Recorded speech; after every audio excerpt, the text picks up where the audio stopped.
유튜브로 읽는 박정희 전기 13권 마지막 하루 전두환의 등장.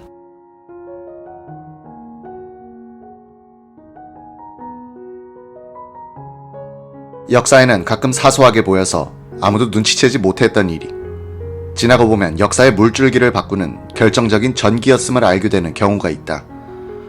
27일 오전 계엄사령부가 발표한 계엄공고 제5호는 합동수사본부의 설치를 알렸다. 이 설치의 법적인 근거는 계엄법 제11조였다. 비상계엄의 선포와 동시에 계엄사령관은 계엄지역 내의 모든 행정사무와 사법사무를 관장한다.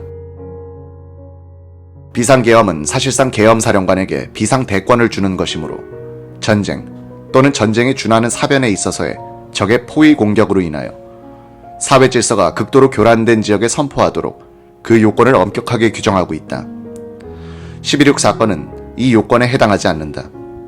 군병력의 도움을 빌리지 않고서 검찰이나 경찰력으로 충분히 수사할 수 있었던 살인사건에 불과했다. 그런데도 이날 밤 아무도 비상계엄령 선포의 부당성을 제기하지 않았다. 계엄 선포 요건을 엄격하게 지키지 않고 계엄령을 펴게 되면 군부가 합법적으로 정권을 잡게 된다는 중대한 교훈을 주는 것이 12.6 사건이다.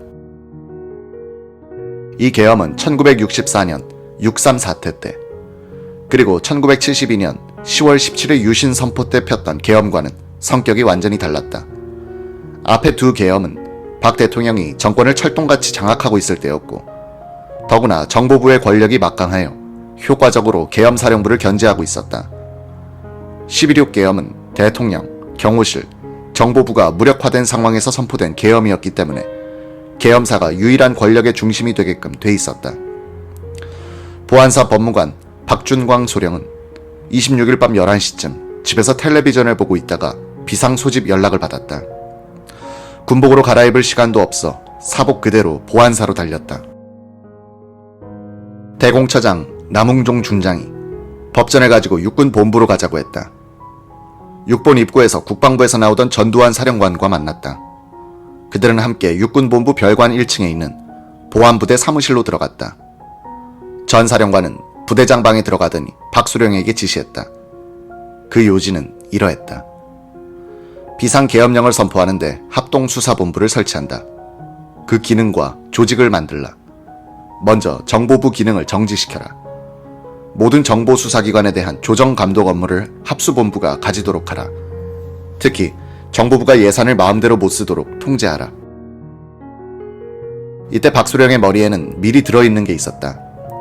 그해 여름 을지 연습을 할 때 느닷없이 전 사령관이 그를 부르더니 계엄 관련법에 대해서 한번 브리핑을 해봐 라고 했다. 박소령이 조사를 해보니 합동수사본부에 대해서는 어느 법에도 규정이 없고 국방부의 계엄 시행 계획으로서 2급 비밀로 분류된 충무계획 1200이 유지되고 있는 것을 알게 됐다. 이 계획에 합동수사본부를 설치할 수 있다는 단 한 줄의 규정이 있을 뿐이었다. 전 사령관은 그 보고를 봤더니 충무계획의 규정을 근거로 하여 보안사의 의견을 종합하여 보라고 했다. 박소령은 합동수사본부의 구성이나 기능 등에 대한 보안사의 의견을 모아서 계획서를 만들어 갖고 있었다. 10월 18일 부산의 비상계엄령이 터졌을 때 박소령은 전두환 사령관을 수행하여 현지에 내려갔는데 이때 그 계획서를 가지고 갔다. 부산에서 합동수사단을 만들어 한번 연습을 해본 셈이었다.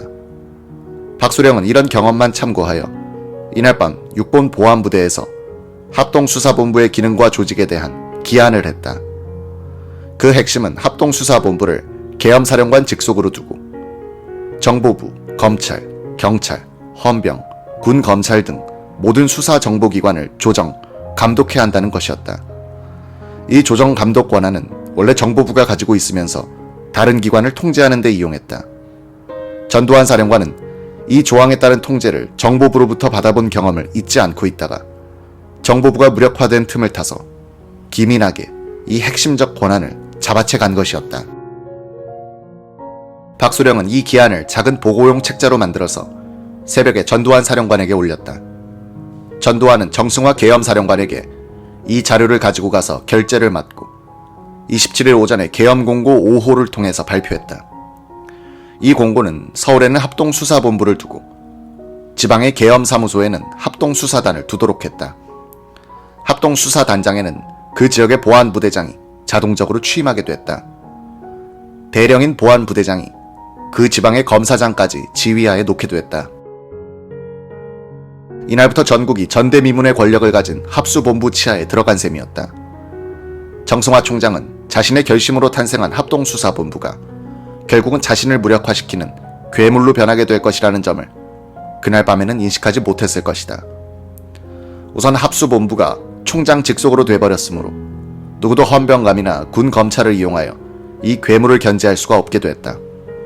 예컨대 치안처장은 육군 헌병감이 맡게 되는데 헌병이 합동수사본부의 영향권 안에 들어가 버렸으므로 실질적인 견제 수단이 약화됐다. 12.12 사건 때 정승화 총장 연행에 동원됐던 합수본부 측 요원 중에는 헌병감의 두 직속 부하가 포함돼 있었다. 정 총장이 합수본부를 견제하려면 정보부를 통하는 수밖에 없었는데 포고령 5호가 발표되자마자 보안사 최혜섭 기획처장이 정보부 감독관으로 부임하여 사실상 이 기구를 접수해버렸다. 며칠 뒤에 이희성 육군 참모차장이 정보부장 서리로 임명됐으나 그는 보안사의 개입을 차단하지 못했다. 보안사에서 정보부에 보존돼 있던 정보자료들을 가져가고 정보부 간부들을 연행하여 조사하는 것도 막지 못했다. 12.6 사건은 내란 사태도 아니고 시위 사태도 아니었다. 군대가 진압작전에 동원되는 계엄이었다면 실권은 실병 부대장을 지휘하는 계엄사령관에게 있었을 것이다. 12.6 사건은 본질적으로 살인사건이었다. 계엄 업무의 핵심도 모두 이 수사와 관련이 있었다. 자연히 실권은 수사권을 준 전두환의 합수본부로 쏠리게 돼 있었다. 더구나 그 합수본부장이 계엄사령관을 구속수사 대상자로 보고 있는 상황이었다. 전두환 사령관이 막강한 합수본부 설치 기한을 명령한 것은 아직도 김재규가 체포되기 전이었다. 전두환은 정부기관에서는 가장 먼저인 초저녁에 벌써 대통령이 시해되어 병원에 안치되어 있다는 정보를 확인한 사람이었다. 전 장군은 혼미한 상황에서 정확한 정보 수집을 통해서 신속한 판단을 내리고 주인을 잃은 권력을 낚아챌 수 있는 고삐를 바로 잡아버린 것이었다. 그는 권력의 본질을 본능적으로 파악하고 있는 이였다. 27일 오전 8시 30분 전두환 합수본부장은 윤일균 정보부 해외 담당차장, 전재덕 국내 담당차장, 오탁근 검찰총장, 손다룡 치안본부장을 보안사 2층 사령관 접견실로 불렀다. 상석에 앉은 전두환은 입을 열었다. 대통령 각하께서 서거하셨습니다. 범인은 중앙정보부입니다. 전 장군은 박중광 소령을 통해서 각 기관의 업무 지침을 일방적으로 통보했다. 특히 중앙정보부는 앞으로 일체의 예산을 집행해서는 안 된다. 다만 합수본부의 허가를 받으면 집행할 수 있다고 못을 박았다. 전 본부장은 또 앞으로 모든 정보 보고는 오후 5시, 오전 8시에 합수부에 제출하라고 지시했다. 정보부는 전재덕 차장이 당분간 장악하라고 지시했다가 선임자가 해외 담당 차장임을 알고는 수정했다. 박중광 소령은 전 장군이 과거의 실력자들을 앞에 두고 좌중을 제압하면서 상황을 간단하게 장악하는 것을 보고 깜짝 놀랐다. 사람이 갑자기 커 보이는 것이었다.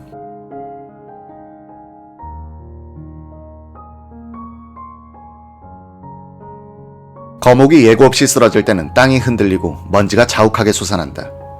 그 근처에 있다가 먼지를 뒤집어 쓰기도 하고 나무 둥지에 깔려 죽기도 한다. 거함이 침몰할 때 함께 심연으로 빨려 들어가는 사람들처럼 역사의 소용돌이는 우연히 거기에 있었다는 이유만으로 작은 사람들의 운명을 바꿔놓는다. 그들의 모습을 들여다볼 때다. 1979년 10월 26일 저녁 7시 45분쯤 궁정동 정보부 안가의 안방.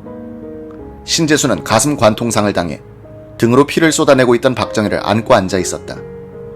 한 손으로는 대통령의 등에서 나오는 피를 막고 있었고 다른 손으로는 가슴을 받치고 있었다. 이 자세에서 신양은 김재규가 권총을 대통령의 머리에 갖다 대는 것까지 보았다. 그 순간 대통령을 쏜 다음에는 나를 쏘겠구나 하는 생각이 들었다. 대통령으로부터 몸을 뺀 신재수는 실내 화장실로 뛰었다. 등 뒤로 총성을 들으면서 화장실로 뛰어들어간 신재수는 문을 잠그고도 문 손잡이를 꼭 쥐고 있었다. 대통령은 심수봉이 앉았던 방석 위로 쓰러져 머리가 방석에 닿았다. 이 때문에 이 방석은 피로 범벅이 됐다. 화장실에서 신재수는 어디 도망갈 데가 없는가 하고 두리번거렸다. 창문이 하나 높게 나 있긴 했으나 쇠창살이 붙어 있었다. 신재수는 혹시나 해서 거기까지 손을 뻗쳐보았다. 그때 신재순의 손에는 대통령의 피가 흠뻑 묻어 있었다. 신재순이 만지는 대로 이 피가 창가와 벽에 칠해졌다. 어차피 탈출이 불가능하다는 것을 확인하니 다소 마음이 편해졌다. 주위도 조용해졌다. 이때다 싶어 문을 살그머니 열고 나오니 김계원 비서실장의 목소리부터 들렸다. 어버, 조심하고 잘 모셔. 어둠침침한 불빛 아래서 김 실장은 대통령을 들쳐맨 사람을 따라 나가고 있었다. 방문 쪽에 차지철이 하늘을 보고 쓰러져 있었다. 문갑은 모로 넘어져 있었다. 차지철은 남군이라고 불렀다. 방을 나가고 있던 식당 관리인 남효주를 부른 것이었다. 차지철은 손을 움직이면서 말했다.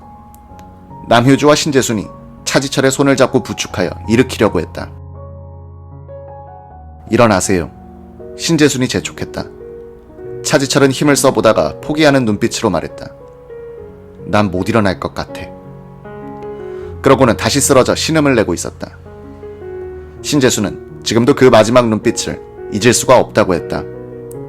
신재순이 보기에는 그날 밤 차지철은 김재규를 일부러 자극하여 약을 올리는 듯 했다. 그래도 신양은 차 실장을 고맙게 생각했을 때가 있었다.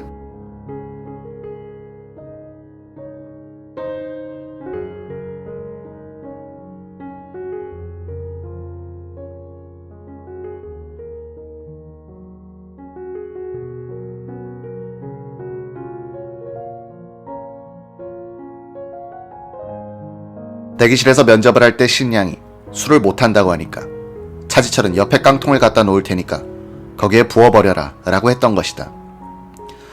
남효주는 신재순을 끌다시피 하여 데리고 나가서 안방과 마루 하나를 사이에 둔 부속실로 들여보냈다.